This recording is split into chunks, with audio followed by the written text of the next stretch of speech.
And welcome to another Ask an Atheist on Facebook Live. I'm Dan Barker. I'm co-president of the Freedom from Religion Foundation. And I'm Andrew Seidel, one of the 10 attorneys here and a director of strategic response at FFRF. And today, we're going to continue a broader discussion that we've been having about atheists running for office and getting involved in political activism. A few weeks ago on this show, Andrew Seidel and Liz Cavell chatted with Hemant Mehta, he's the editor at The Friendly Atheist, about the stigma attached to atheists running for political office. A stigma that appears to be lessening. That's right, and you can see that episode on FFRF's YouTube page.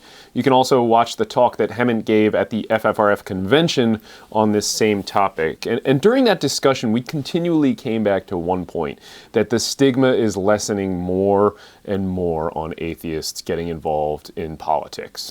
And the more atheists run for office, the less the stigma becomes. Then we heard from Gail Jordan, who ran for state legislature in Tennessee as an unabashed atheist and a liberal.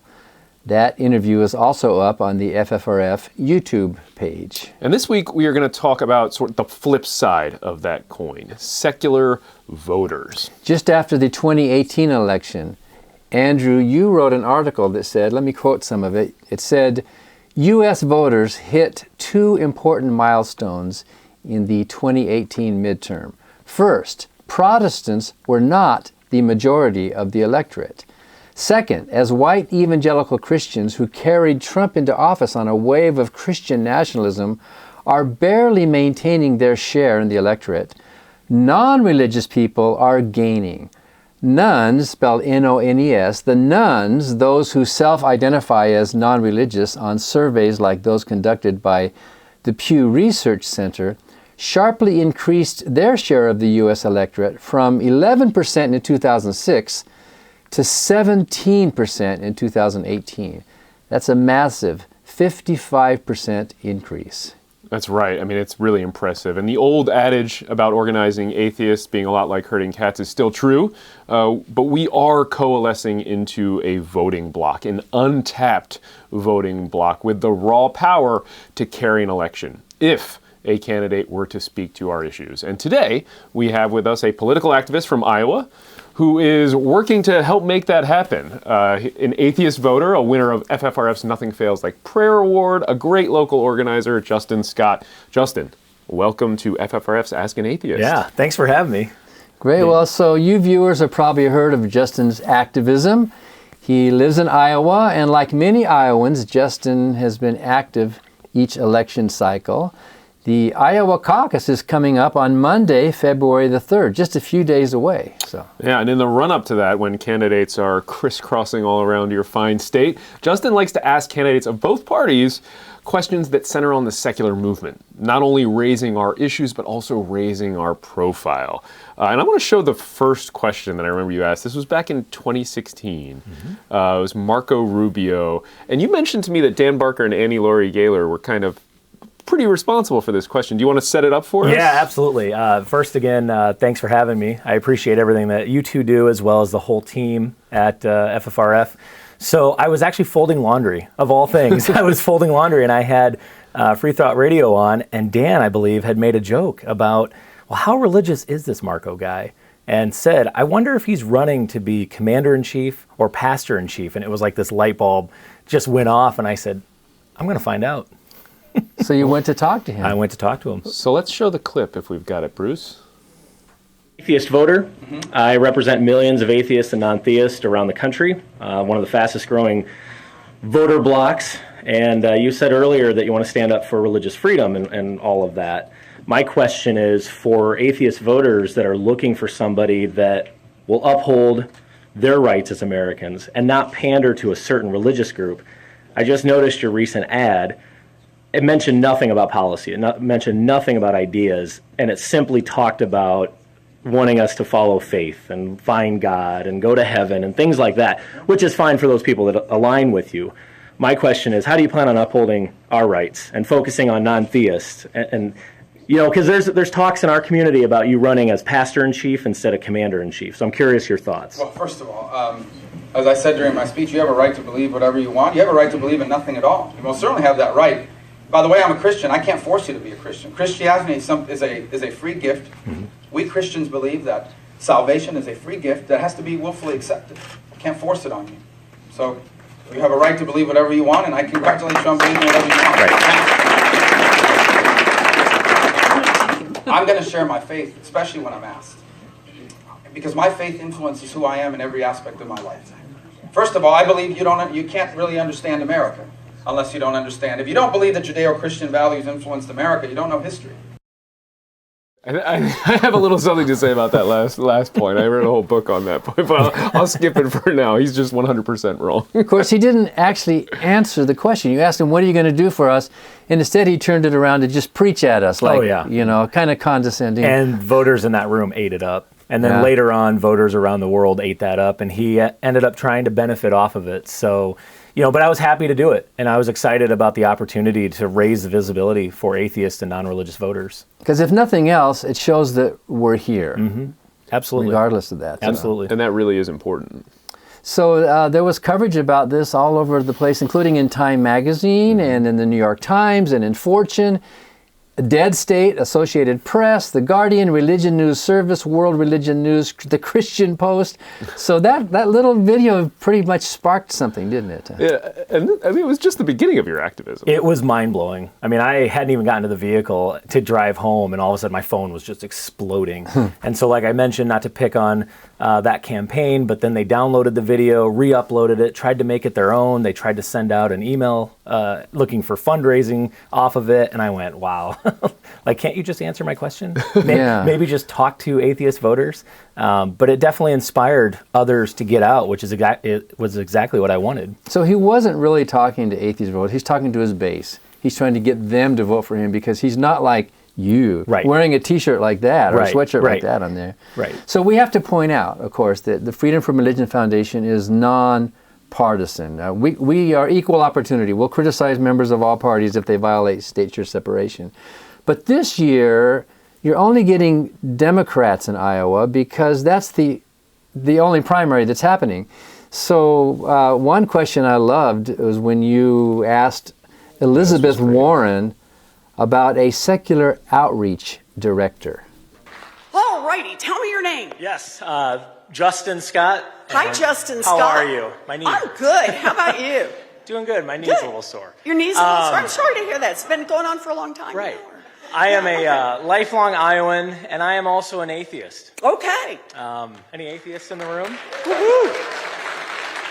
For the longest time, at least as long as back as I have been able to vote, candidates seem to always pander to the religious voter, especially the religious right.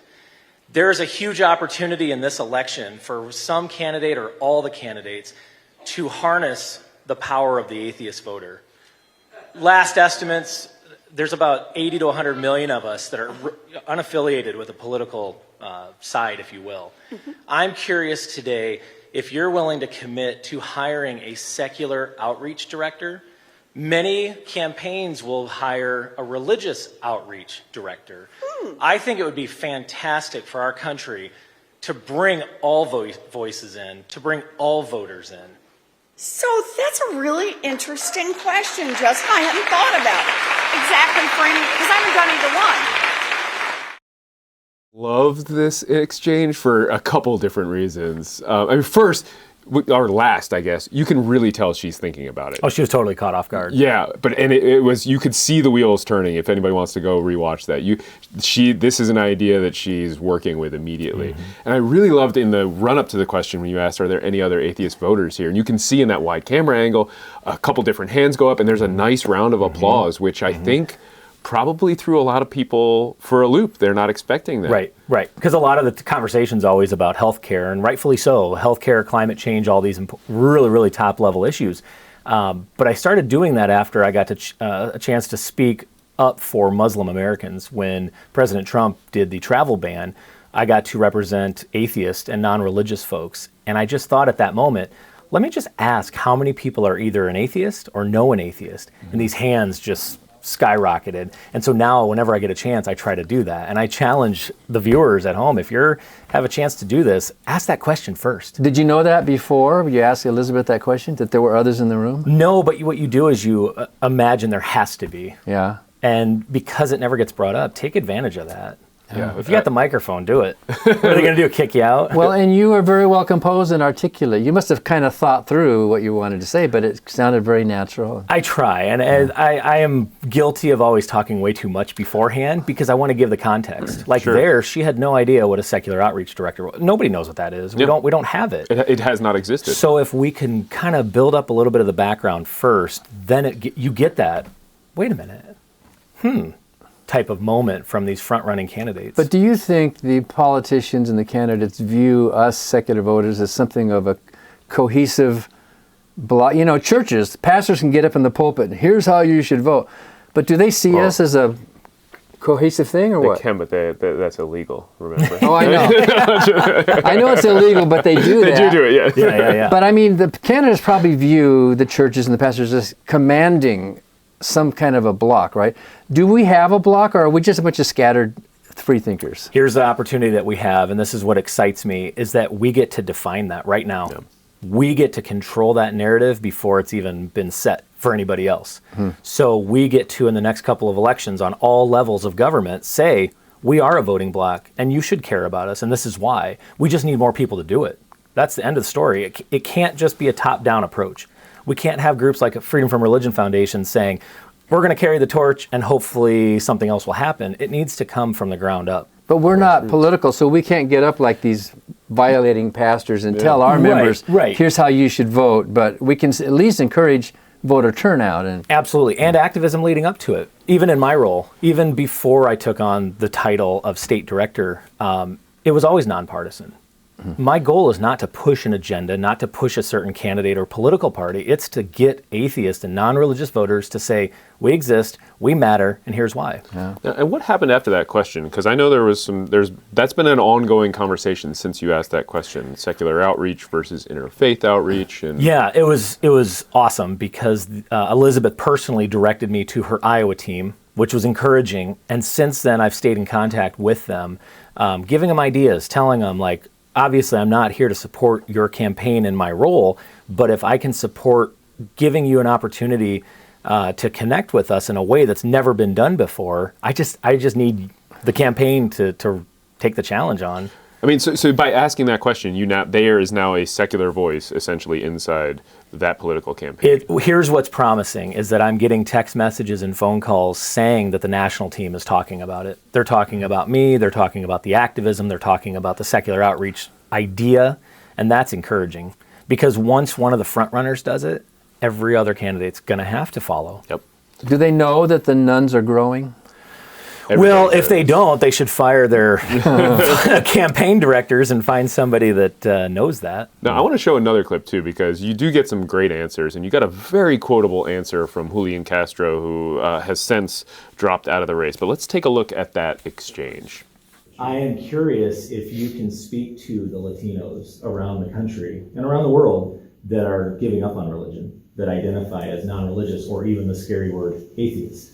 I'm curious how you would bring those in under your administration. And also, if you don't mind, how do you plan on working with or against the religious right as they continue their assault on basically everything, especially science? Yeah, no, thank you for the question. I mean, I would begin by saying that I don't consider atheism a scary word. I respect people's right to choose to believe or not to believe, and maybe more importantly, I believe that our Constitution sets out that right, and that it's important that we recognize that. You're correct. I grew up Catholic. My mother went to 16 straight years of Catholic school. I went to one,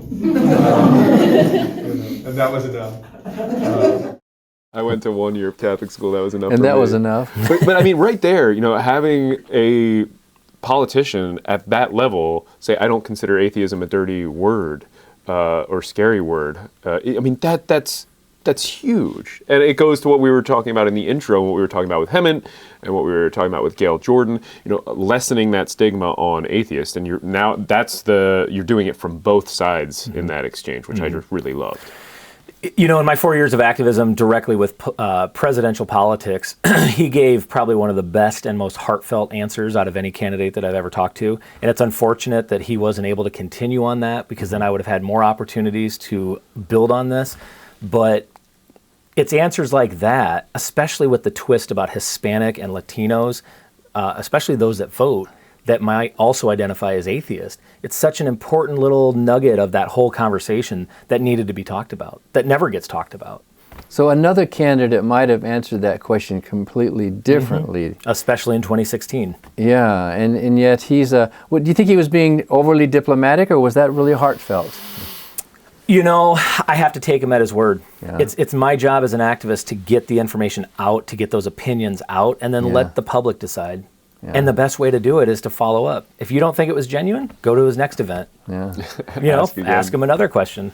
So not all the answers you've got have been like great positive answers, especially in the wake of this Mormon church scandal, where we find out that the organization has some investment firm that's been hoarding, what, $100 billion of money, and you began asking questions about that. I want to talk about the intersection between religious freedom and corruption. If you saw the headline last week, the LDS Church, a whistleblower came out and basically accused under threat of perjury that the LDS Church was hoarding $100 billion. And we would have known that had churches in this country been required to fill out IRS Form 990. As president, are you willing, even as a person of faith, to look into whether churches should have to be more transparent? Because quite frankly, I'm an atheist, and I'm concerned for the smaller churches that can't compete with a church the size of the LDS. Would you look into requiring that churches fill those forms out for more transparency? So, not being very familiar with the case that you're describing, and supporting, as I do, the tax-exempt status of churches, I would also say that anytime that you have practices, whether they are political practices or profit-making practices or anything else that is outside of the realm of why that tax-protected status exists, then it is very important that there be the right level of accountability, transparency, and responsibility and compliance. And that'll be an important part without regard to any individual organization's beliefs of how enforcement works in the IRS under my administration. Would you support that, though, specifically making churches fill out the same forms that all nonprofits fill out? I don't regard there as being the same as other nonprofits. So that was an interesting. What I really liked about here was, the setup for that question is not easy. And I think probably a lot of politicians don't realize there's that differential treatment where churches don't file any financial paperwork with the IRS. But you didn't just let him do the one answer. When he didn't quite answer it, you asked a follow-up. We've had a lot of luck in Iowa with other activists wanting to try this out. And one of the biggest things I tell them is you've got to hold the line. You've got to hold them accountable to their answer. And if you don't like the answer, call it out. In normal situations and normal conversations, that's seen as rude. But in this type of setting, you may only get that one chance, and there may only be 4 or 5 opportunities for questions. So while you have their attention, basically make them yank the microphone out of your hands. Probably not the answer that you're looking for, but no, I mean, seriously, like in that moment, I think the beauty of that exchange was when I told him, okay, but you didn't answer the question. Yeah. And now we got the infamous, well, I think churches are different. Yeah, and that was the heart of the question. Should churches get this favoritism under the law or not? And you got the answer. Because his first answer on face value looked kind of okay, but when you pressed him, then of course he backed off. Absolutely. He does understand the problem then too, or he wouldn't have answered like that. Well, and maybe I'm talking about something for later in this discussion, but this can be done on all levels. This doesn't have to be with presidential candidates. If you've got a local legislator that's having a town hall, I mean, number one, they definitely aren't going to be as prepped for these questions the way a presidential candidate would be, but they also might be more candid. They might give you an answer you totally didn't expect, which then can put your group and you and your issues on the map. Now, you've also been helping coordinate some of the questions, and you helped a couple other people ask similar questions, and somebody got to ask Senator Bernie Sanders the same question. Yeah, and it's fun how this one came to be. I'm always looking for new people around the state of Iowa that want to jump in and help out with this, whether you've been doing this for 20 years or if you've never done it before. And this was just somebody that I had seen in the comment section, the cesspool of Facebook comment world. And they said, I love the idea. I love the question. When can I ask it? And I said, Bernie's coming to your town. Go do this. All right, let's take a look. Bernie, I am one of many independent and non-religious voters that support you. You're running on a campaign of getting big money out of power. Now, big for-profit corporations are not the only ones hoarding billions of dollars in money. Last month, it was revealed through a insider whistleblower that the Church of Latter-day Saints, the Mormon Church, is hoarding over $1 billion in tithe money that's supposed to be for charity. Now, Pete Buttigieg was asked about whether a religious nonprofit, is exempt from rules that other nonprofit charities are bound to. What are your thoughts? Well, I don't know what he said, but I don't think anybody is exempt if you break the law. You know, I believe absolutely in the fundamentals of American society where we have freedom of religion. You want to join a religion, whatever church you want, synagogue you want, that's your business. But, you know, we have all seen what's happened over the last many decades in terms of the Catholic Church and the terrible abuse, sexual abuse that we've seen there. So I don't think anybody is exempt from law enforcement. Okay. So, of course, the churches are not actually breaking the law, because the law does now currently allow them to be non-accountable. So what can a president do about that anyway? You just want to hear his views, right? Right. And first shout out to Ryan that did that question. But like Hemet at Friendly Atheist pointed out in his coverage of that exchange, Bernie probably doesn't know the background of that. Yep. And that's on us as activists to explain that maybe in the follow-up. To say, hey, your answer was solid, but I also want to explain that the law isn't right. The law is what allows the churches to do this. And so now the bigger discussion is so on and so forth. And, that's why we need to have a secular candidate forum. And then we can just bring them into a place, not let them out. I'm kidding. And then, go and ask them all these very well thought out questions. Of course, someday if FFRF is successful or non-belief relief is successful, maybe that law will change and you won't have to ask that question again, because we're challenging that in the courts. Sure. I support it. I mean, absolutely. So this is really great activism. You're bringing our issues to the forefront, but you're also bringing secular voters to the attention of these candidates. So as you've already said before, you think this is really important that the candidates know we are here, right? Absolutely, and there's so many different levels to this onion of activism. I've had events where I didn't get a good answer, but then I meet 10 people that come up and say, I really love what you're doing. And 5 of them say, I love what you're doing and I'm religious. Yeah. That's even better, because then you're building these connections with religious allies, which I think to some atheists and humanists and other non-religious activists, they shy away from that. They see that as some kind of threat. Look at it as an opportunity.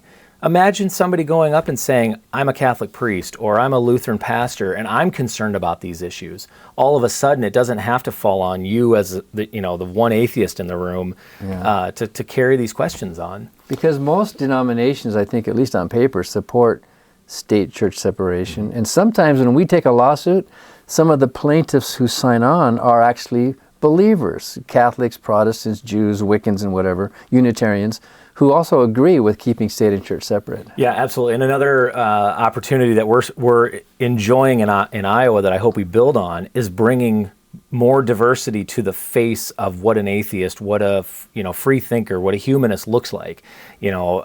I'm even getting tired of this mug being in the news, being in the newspapers. And so what my goal for 2020 is to try to bring different faces into not just politics, but positive atheism, positive humanism. And you and I we've been hanging out quite a bit over the past few days. I was in Des Moines for a book event on Monday night, and then in Iowa City at Prairie Lights Bookstore on Tuesday night, getting a flavor for the Caucuses. And it's interesting because the people of Iowa seem to take their job as first very seriously. I didn't have a casual conversation with anybody about politics. And I asked everybody when I was at gas stations, when I was checking into my hotels, what's your plan?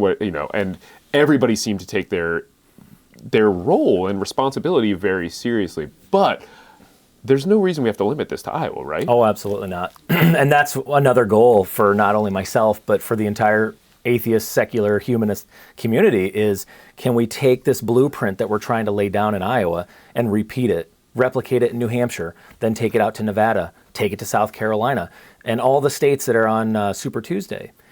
But it starts again from the ground level. It's got to be people on the ground that are willing to say, I'm an atheist, these issues are important, and I'm willing to put this on my back for my area. And I do think, let's name those 3 states again: New Hampshire, Nevada, South Carolina. If you're in those states, those are coming up before Super Tuesday.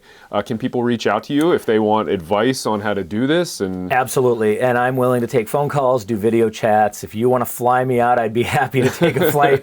But yeah, even in a very liberal or atheistic state like New Hampshire, there's still opportunity. Because all it takes is one good question or one good interaction, and all of a sudden the media just runs with it because they're getting tired of the same, you hugged and kissed this baby, or we went into this coffee shop. It's like, I put an arm around an atheist, let's add that to the political makeup. Well, what advice do you have for the people in those states right now who could go ask a question, or who are sitting there thinking like, maybe? Yeah. Like, what would you do? Where would you start? We have the internet, we have YouTube. Go Google Iowa Atheist or Iowa Activism, or go back to 2016 and look up every single candidate and see the videos of when they stopped in Iowa and see all the questions that we asked. And then, shameless plug, go to my Twitter account and just watch the before, during, and after of certain events, because it's not just, here's a video of me asking a question, but it's, okay, here's me at the event. Okay, here's me scoping out these voters. Okay, here's me noticing that they have a pastor speaking at the start or something to that effect. And then afterwards, I always try to give analysis of like what went well, what didn't go well.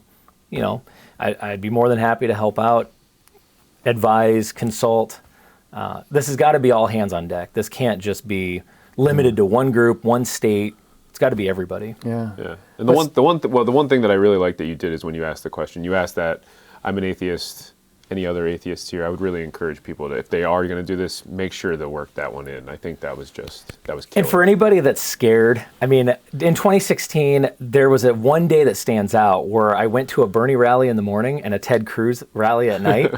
And, keeping nonpartisan, let me just tell you, it was 2 different worlds. Yeah. It was absolutely 2 different worlds. And I could see why some would say, I'm probably the only atheist on that block that day at some of these rallies.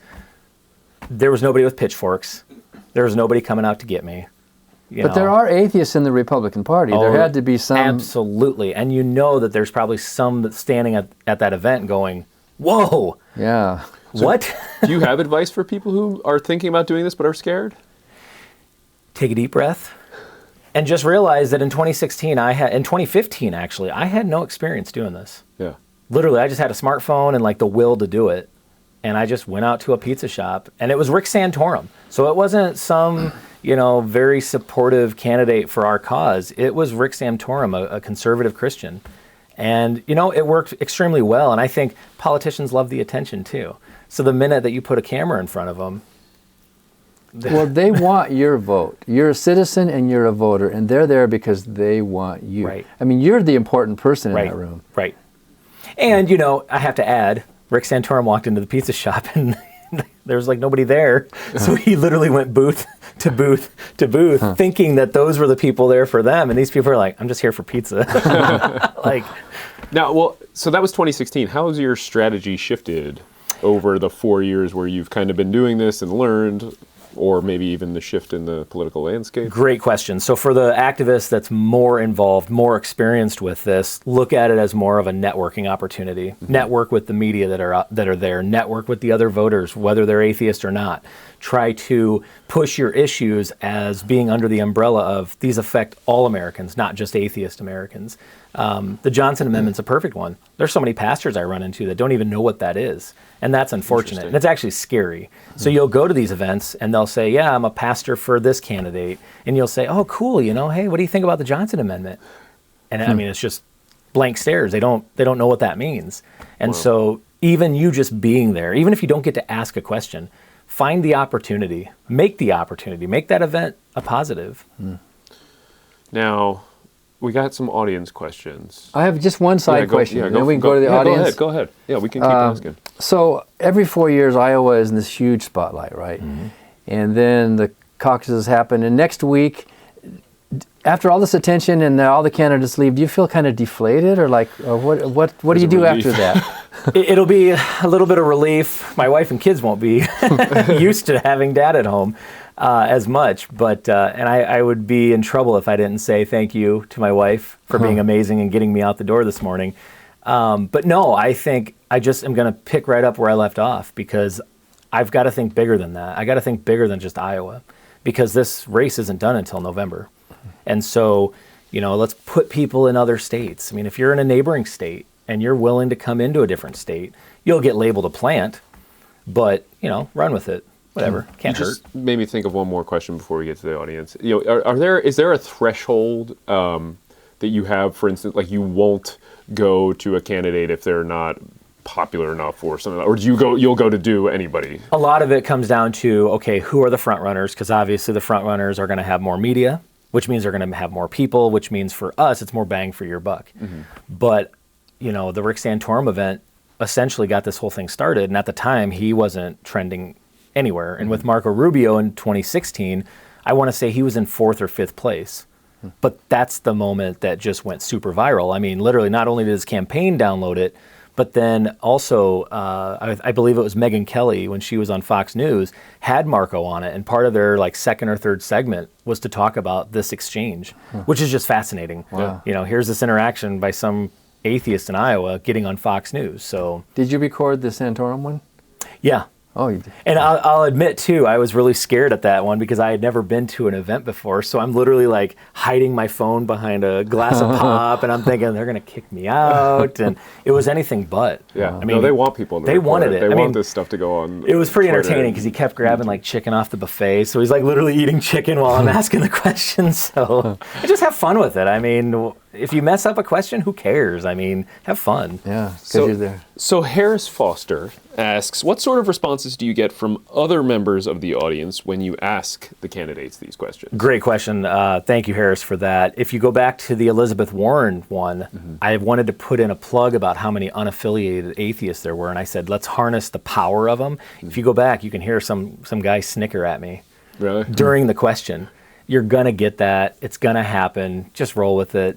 But a lot of it's positive. I did this rally at the Mother Mosque in Cedar Rapids when President Trump did his travel ban, and I got to speak on behalf of atheists, humanists, non-religious folks, and I did that whole question, how many atheists are here, or do you know an atheist? And I swear everyone's hand went up. And when the event was over, people just flooded me on, wow, that was amazing. I had religious people coming up saying, your voice is so important. We need the secular, non-religious voice here. So, you're going to get hecklers, but just roll with it. Well, because it used to be that the image was that there was one angry atheist in every town kind of thing, and they're just, this fringe person. But to bring the fact that there's a significant segment, minority, a population that have some influence, that's new. Absolutely. And when you also get a chance to speak about how we are CEOs, we're daycare providers, we're teachers. We are everybody that you see in life, and remind people of that. Football players. We are football players, absolutely. Professional athletes. Yeah. Alex Jestin asks, has any candidate ever really surprised you with their answer? Oh, good one. Thanks, Alex, for watching and asking the question. Well, Rand Paul was a... Rand Paul, I guess, could be considered kind of I expected it. I asked him a question. He tried saying, I'm not taking that question. And I didn't give up. As he was getting ready to leave, I went over and I tried to hound him. And you can watch, if you go to YouTube, I believe you type in Rand Paul or atheist, and he actually, him and his team, ran away from me. So he tucked tail and ran. Yeah, tucked tail and ran. I mean, what can you do? Yeah, I mean, even just the fact that Rick Santorum really wanted to engage with me and wanted to answer these questions. I mean, It would have been easy for me to write it off. It would have been easy for me to have been like, yeah, you're the enemy. I'm not going to talk to you. But boy, you never know. And as the tides change, we might start to see more non-religious candidates or elected officials who may not be public about it, but all of a sudden you ask them a question and they'll be like, oh yeah, I agree with you on that. Because it doesn't come up. I mean, those issues don't come up, so why would they? Absolutely. And that falls back on us. That's our responsibility. Yeah. So we have a couple more questions and a comment, and this is probably the best and most accurate comment that I've ever seen on one of our Ask an Atheist episodes. Brandy Scott says, and he has an awesome, supportive wife that pushes him out the door to get this done, especially for the ones that can't. And then some lovely emojis, including a winking emoji. We all agree. And thank you very much, Brandy. And you got up this morning to drive here. How long did it take to? It was like 3 hours. Wow. Wasn't too bad. So it was an early morning drive just to come up here. Well, that was really nice. It was wonderful. And the kiddos were excited and, anyway. Well, we'll give you some pizza money so you can, stop off and have that good Just pizza. give me what's left in the break room. Yeah. Then Erica Garza asks, is there anything else that secular voters can do to move these issues forward in addition to attending the campaign events? So, great question, and thank you for asking it. In the past, when email came out, everyone was like, oh, we have this great new way of getting a hold of our elected officials. We don't have to write them letters anymore. We don't have to call them. But I almost think email is kind of passé. Mm-hmm. And I hate to say that, but when you think about Twitter is this new public medium where now you can put these points in front of these elected officials and in front of these candidates, but you can also get a hold of their campaign manager, their PR director, and the fact that they're getting asked it is almost as powerful as the fact that when they ignore you, then that thing can go viral. So turn their non-answer or their willingness to ignore you into activism. Yeah, I mean, and part of the thing we kind of haven't really touched on is, other campaigns are out there. This is a competition. So if they do something stupid or that looks bad, there's going to be other people that want to seize on that and absolutely magnify it. And we don't have a set blueprint for how to go about taking your in-person activism and then turning it into social media activism. But a good example was after Elizabeth Warren gave her answer, I immediately called out every other campaign. And I said, okay, Elizabeth said she'd consider it. Would you, Joe Biden, who told me that he didn't have a religious outreach director? And it was Twitter that informed me that, yes, in fact, he did. So that was interesting. But, you could certainly go back out and just flood Twitter, even with just questions that say, should this candidate bring on a secular outreach director? Retweet this if you agree. Yeah. And then all of a sudden the impressions just, skyrocket. Yeah, absolutely. Multiply. Are you afraid that maybe it could backfire, that a religious right candidate could say, look at this, we're battling the atheists, vote for me? It's already happened. Yeah. And it's been happening. And, I think if the choice came down to do it or don't do it, I'm going to do it and see what happens. And we can always try to come back and rework it, as long as you put good thought into it. I mean, but like right now in Iowa, I'm taking some heat locally about trying to reach into Republican circles and conservative circles. Because I feel like we could harness the power of them as non-religious voters to try to change party platforms, to try to get God out of their platform, and again, it's from a nonpartisan point of view. Mm-hmm. So it's not like we're going in there saying, oh, you should be voting for X, Y, Z, but it's saying, you realize there are voters out there that identify with you on every other issue, but they get tired of it feeling like a revival. Yeah.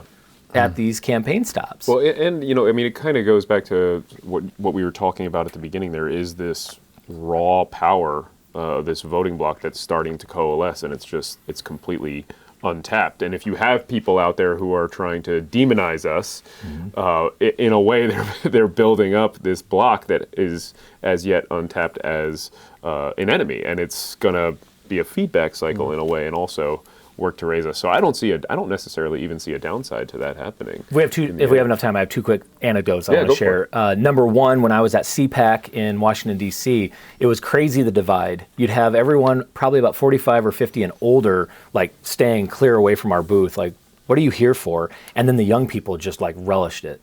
Oh my goodness, atheists are here. This is sweet. This is awesome. And you're noticing, and maybe this is only my personal opinion, but you're noticing this kind of libertarian twist a little bit on the right, where it's less concerned with social issues. Every interaction I've ever had with libertarian, and I'm not promoting their party or their policies, but they've been open to this idea of like, yeah, you're atheist, who cares? Like, let's just go out and work together. What happens when that little flare comes into the Republican Party or the conservative movement and says, you know, hey, can we back away from the GOD stuff? But I think it starts with us. You know, it has to. So that probably wasn't 2 stories, but yeah, but maybe some of the right-wing conservative candidates are flag waving and cross waving, not so much personally, but because they think they have to do that, right? That actually just reminded me of my second story. Sorry, I'm scatterbrained. I'm like Doug from Up, squirrel. I was at a county fair last summer with my family. I went into the vendor hall where they have all the booths out, and they had the Democrats here, the Republicans here. And as I was chit-chatting with the Republican table, I played stupid because I was out of town. Nobody knew who I was. And I started asking them, what's your party platform and what are your policies and all this? And this little old woman with this cross necklace starts to explain how important God was to her party and Jesus and all this stuff. And I said, well, don't you think you're kind of, you know, keeping non-religious voters away from your county party and your state party? She's like, no, there's no atheists in the conservative movement or Republican Party. And it was almost like out of a movie. This other person comes walking over wearing the same county Republican Party shirt as she was and says, did I hear somebody talking about an atheist? I'm an atheist. And I just went, thank you. And I walked away. And imagine that conversation that took place. Yeah. Because once that old guard steps down or just can't do this work anymore, you might get those younger voters or younger Republicans that come in and say, yeah, that's my grandma's party. That's my mom's party, dad's party. Yeah. So again, not endorsing any side, just saying these are my observations from out on the ground. Well, that does it for the questions. It was a fascinating conversation. FFRF is nonpartisan, I'll just remind everybody. Justin, thank you for all your activism. I think it's incredibly important, and I would love to see it replicated in some of the other states coming up. If you're in the other states, let us know, and by all means, keep supporting FFRF. When I first came out as an atheist, you were one of the first groups that really had my back, and I really appreciate it. So my family does too. So. Well, and make sure you buy Andrew's book and all the books. Dan's book. and all of Dan's books. And your future book someday, right? We'll see. My wife keeps pushing me to write one. Well, you have a lot of stories to tell. It'd be fun. That's good reading. So we're done for now? I think we're done, yeah. Well, we want to thank you for watching Ask an Atheist. We try to be on every Wednesday at noon Central. Sometimes we can't because Bruce is out traveling somewhere. But we'd like to invite you to come back next week for another episode of FFRF's Ask an Atheist on Facebook Live. Thank you.